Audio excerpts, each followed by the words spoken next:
Let's talk about tyre pressure. So I'm up here at Horsnell's Gully. It's pretty rocky. Obviously I'm just on a fire track at the moment with Seb, but pretty rocky, loose, fast.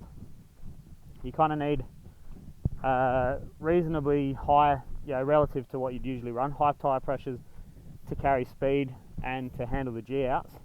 But you also want low enough that you're still getting compliance, which is kind of the same across the board, most trails you run. So my baseline setup is on a 27.5 is 27 in the rear, 25 in the front. 28 in the rear is a little bit more stout, a little bit more stiff, a little bit less compliant, but rolls faster on, like say Fox Creek or whatever, places like that. I'd probably run 28 in the back, and maybe even 26 in the front on a good day where there's lots of grip. But 27 and 25 is my baseline.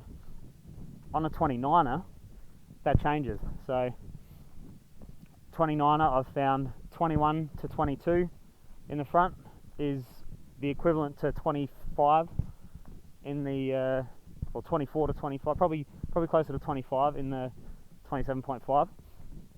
And in the rear of a 29er is generally 23 to 24 psi, so 24 feels the same as 27 in a 27.5. Now this is just relative to the tyre sizes that I use, so Maxi's 2.5 WT on the front and a 2.4 or 2.5 or 2.3 on the rear on both those tyres. Between those sizes it doesn't really vary too much, but when you're going onto a plus tyre like a 2.8 or even 2.6, you can drop that pressure a little bit more and it still feels quite good. Actually, at let's say a front wheel 27.5 at 2.5 at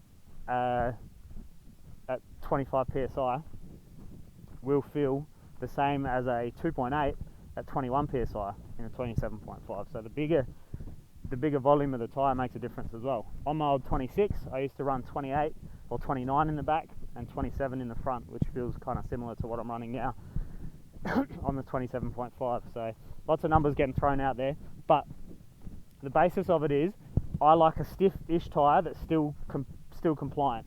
So if I was to drop on my 27.5, if I was to drop from 25 at the front to 24, it gives me more compliance, a little bit more supple at the front, and just a little bit more confidence on the looser trails. 23, a lot of confidence on the loose, slower trails, and actually carries a lot of speed too, because if everything's really choppy and loose and bumpy, the tyre complies instead of getting deflected. So 23 is my absolute lowest I'd run on the front, but that's only on a really, really loose track where there's no hard corners or anything like that. At 23, I start to squirm that front end, and you hit a hard banked up turn and you're going to burp it, and then it's all over. So 24 is basically my lowest functional tyre pressure on the 27.5.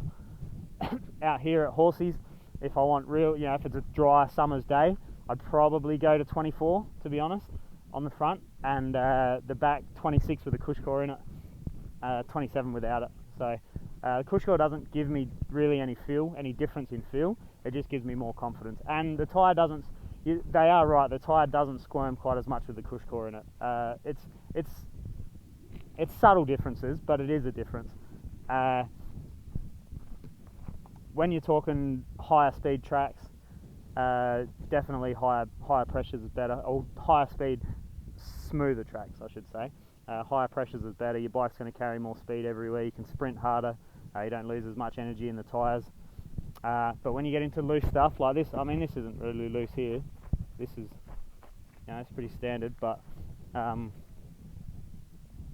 little bit further down it gets really, really sketchy, and in a couple of spots. And if your tyre pressures are too high, you got to, it's not necessarily going to catch you out, but you've just got to be aware and you've got to be prepared for it. So, basis of tyre pressure is if you want more grip and more supple feeling,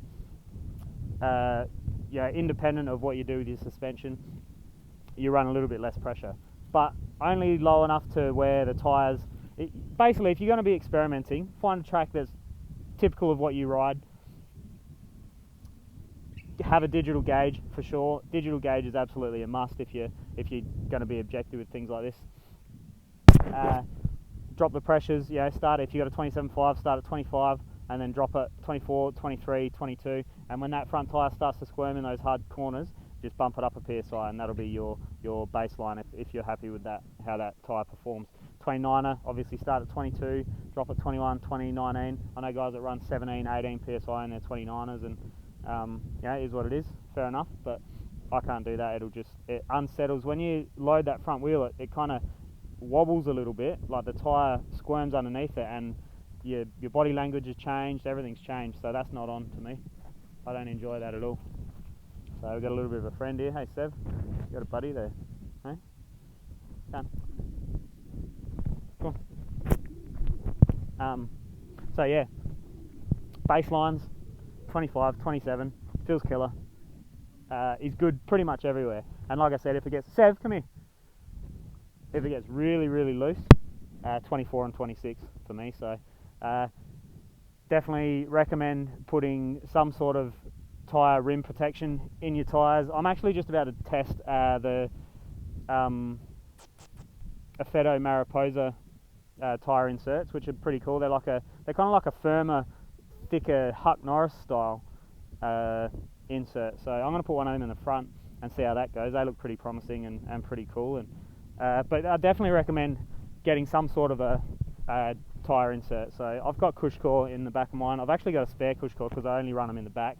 So if anyone wants a Cushcore, hit me up. $100. It's brand new.